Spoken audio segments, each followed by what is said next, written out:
Good morning. I wanted to just take a minute and give a little bit of my testimony. I had done this 2 Sundays ago. I am basically kind of spreading this out over 3-4 Sundays perhaps. So I just wanted to talk a little bit about my childhood and just kind of give a testimony. And this was given at church so that some of the new folks that are attending would kind of know who I am and what I'm all about. So as I had told them, and I'll try to kind of remember everything I said on that Sunday, was I became a Christian at age 12, and I grew up in central Pennsylvania in a Mennonite family, which means that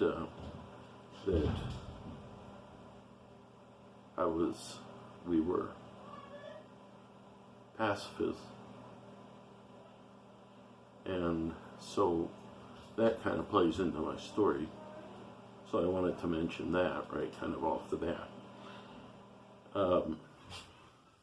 I was baptized in the Mennonite church, and we did baptism by pouring, and so I was poured with a pitcher of water.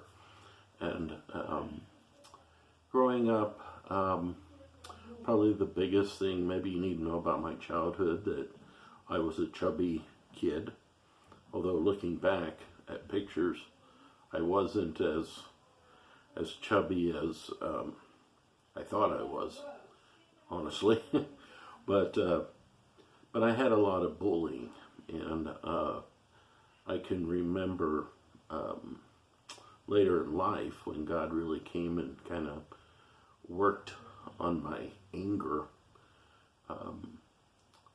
He took me back to some of those episodes, some of those situations, and one that kind of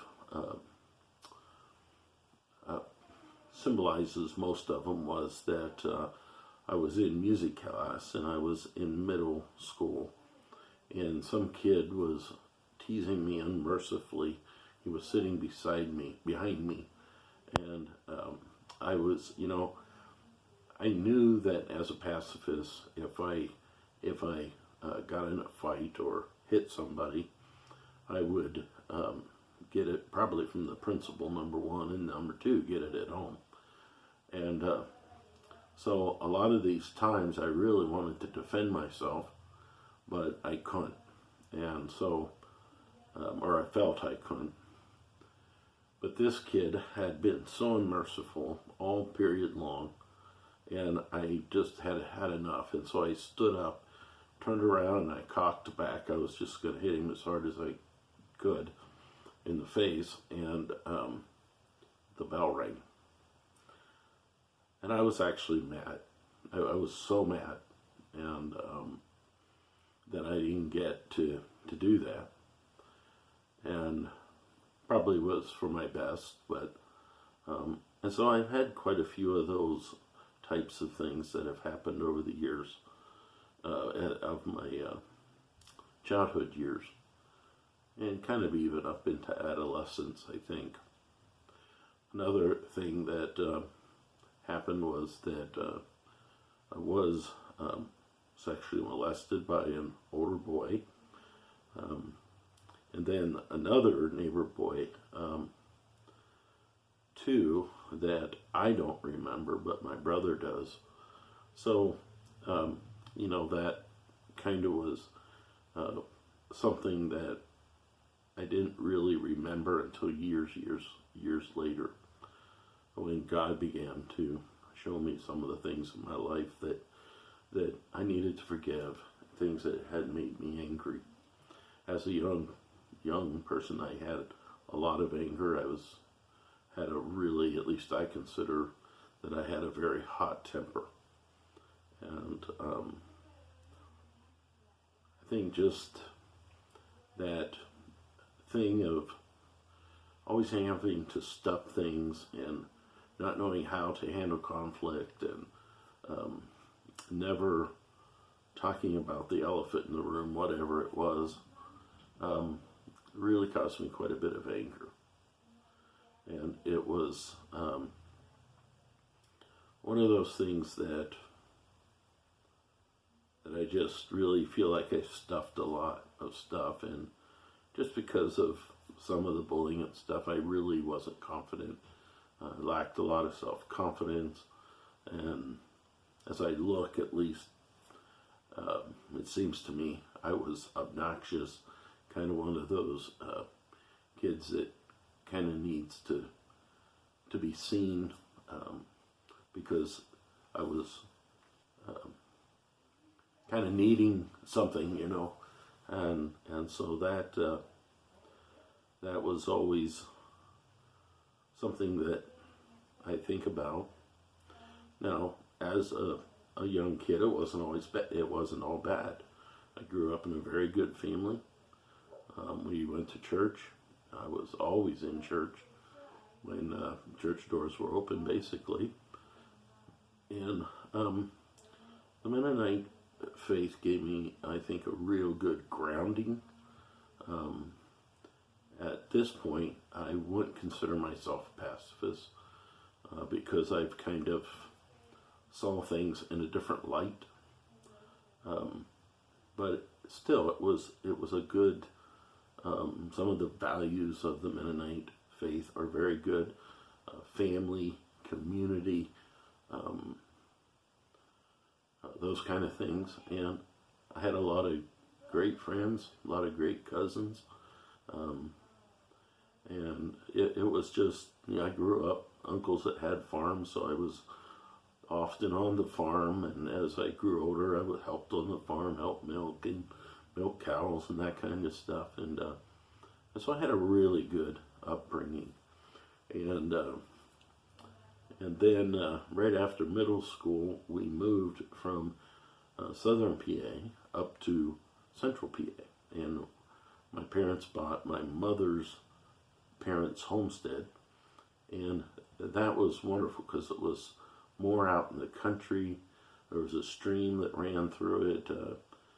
There were hills and ridges, and we could hunt and ride our motorcycles, and we had a little Ferguson tractor that we would run around that we bought from our grandpa, and my uncle would pasture some cows on some grassland we had, and we fished and trapped, and so it was a really good time, and I I learned a lot.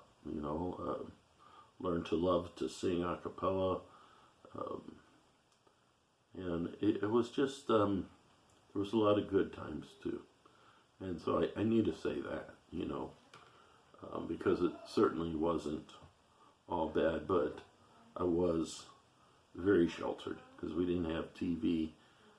I don't think we had TV until I left home, which wasn't necessarily a bad thing, because we were very creative in what we would play, and it was pretty. Some of the things we came up with was really awesome.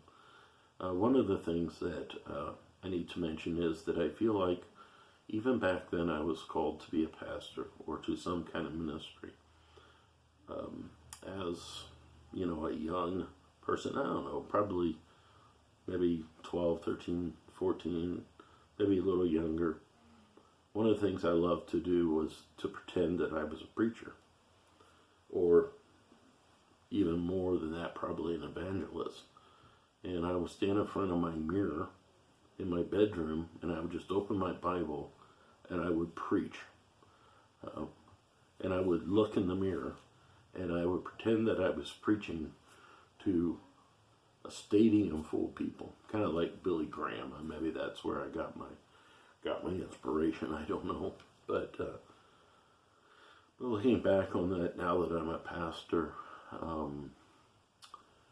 I see that was probably something put in me at a young age, and so uh, I guess I'll kind of go into middle school. I went to, before we moved, I was in middle school, and that was quite a switch. That was interesting. I don't remember a lot about that, except there were, like I said, I was an obnoxious kid, and there were some times where, again, I was bullied, but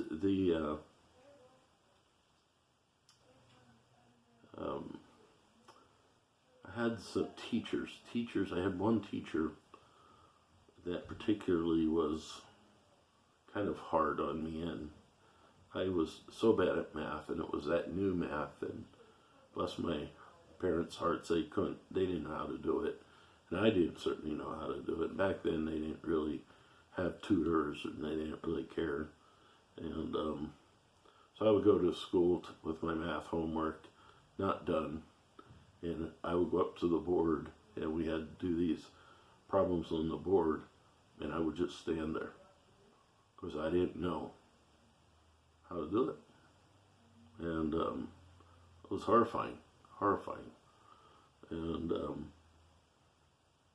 he just, I don't know, seemed like he just would basically make fun of you. So anyhow, I had some trauma in my life at a young age, which later in life I realized that really had an effect on my psyche and what I became as a young man. You wouldn't think that those kind of things make that much difference, but they really do. And it's important, I think, if we want to be healed from them, that is important to understand that.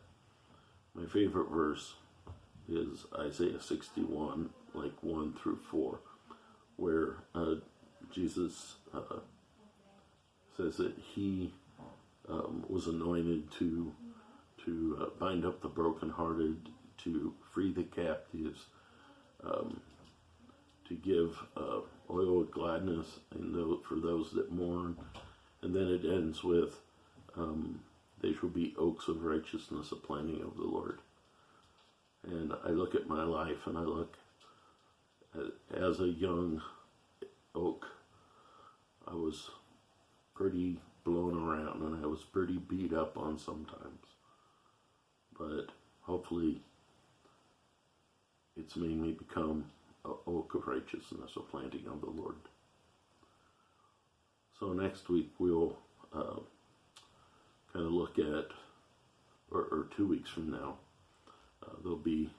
Andy's gonna do next Sunday, so he'll be in between this part of my testimony and the second part, which I'll probably go up into my teenage years and as a young man, and kind of the struggles with that, but yet many of the great things that happened as well. So I hope I get really nervous about talking about myself and giving my testimony because it's not about me. So what I am hoping is that you will see that God is faithful, and that He will bring us to fulfillment in our lives if we allow Him to move us and take us further. At one point, as probably 16 years old, I just really was struggling with the church because we grew up in a very conservative Mennonite church, and there was just a lot of conservative kind of talk about dress and all this. And it was just, but at one point I just went outside church one Sunday morning and I looked up at the sky and I said, God, if this is what religion is, if this is what faith is all about, I want no part of it because it's so empty. But God led me to some friends that I began to go to their church for a little while, and I realized that that there was, that, our Mennonite conservative way wasn't the only way. And at the same time, I realized that after going to this other church for a while, that if there could be a church that would have a balance of their enthusiasm and the Mennonites' depth and maturity in teaching, it would be a perfect match, because this church was somewhat shallow in their teaching, but they had a lot of enthusiasm. They were excited about faith. They loved faith. It wasn't kind of this boring, it's all about tradition and conservatism and dress. Now, I'm very conservative politically and spiritually, but at least now I am. I wasn't back then. That'll probably be a part of my story. But this is, if those two could have been married, and it would have been a great thing. But I saw that, and I realized that God brings us, and He gives each denomination different things that are good. And so anyhow, I hope this blessed you. I hope you can take something away from it with your own life. And maybe, if nothing else, you need to start kind of exploring your childhood and asking God to show you what you might need to be healed from in your own life that happened when you were a kid. Whether it was sexual abuse, physical abuse, whatever, you maybe just bullying. Kids are cruel. So anyhow, God bless you, and I hope you have a wonderful day.